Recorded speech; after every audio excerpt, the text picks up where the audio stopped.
Welcome back to Transport Fever 2 Boulder Breakers, which is our locomotion recreation. This is the second episode, and today will be fully just a time lapse with a few cinematic shots at the end, just to show you what we create through today's episode.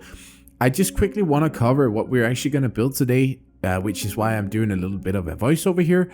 And basically what we're trying to do today is we want to hook up the cargo ring of our network. In the previous episode, we made a full passenger loop of tracks all around the island so that the trains only have to run in one direction all the time. I want to replicate this for our cargo, but I have a bit of different stuff here in mind. And the first thing is that we have to connect the oil rig, which is sitting out in the sea.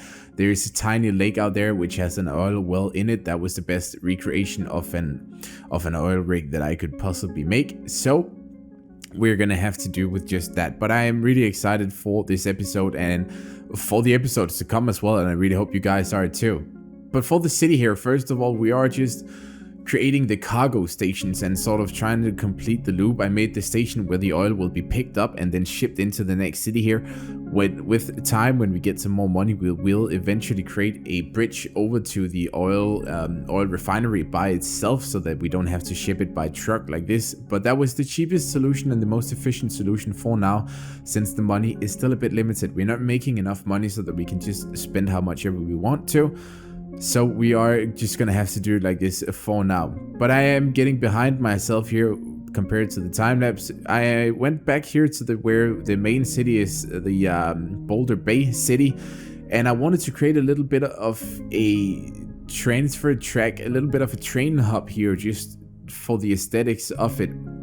I am by no means any good at building these things. I don't know a lot about, the small details when it comes to trains and how you would want to set them up. So I'm just setting them up the best that I know from pictures that I've seen and previous experiences with this game. I often like to use Google Maps, and I actually found this little train hub here. I think it was a tiny station in the US which inspired this one. Just a little tiny train hub, but it looked really cool, so I wanted to kind of replicate that and just throw it after the main station here of Boulder Bay. The end result actually ended up being quite nice, and I'm pretty excited for it. So after I built that, I tried to complete the entire cargo loop, made a few mistakes with the cargo train, so I had to cut the time lapse just a little bit, because we can't really fully sustain the coal income right now if we switch to this setup as of yet. We need to upgrade the trains and stuff. So actually, after I built all of this and I deleted the old track, I had to put it in again and let the coal trains earn some more money on the old route, because this may not end up being the most efficient way, but we will make it to a profit. And I, at the end of the day, just want it to be really aesthetic and good looking, which is why I'm making these adjustments in the first place. We're not going to just complete this map. I want to make it beautiful and I want to make it look good. So you will also see me in these time lapses every once in a while make some small areas that have a bit more attention to details.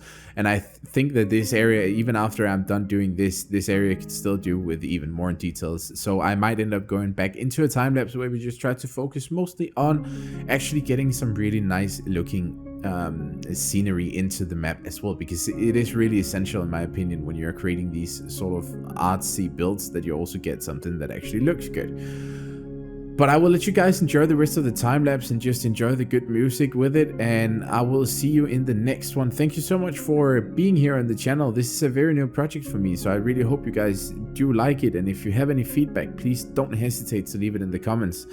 Until the next video, see you around and enjoy the rest of the time lapse.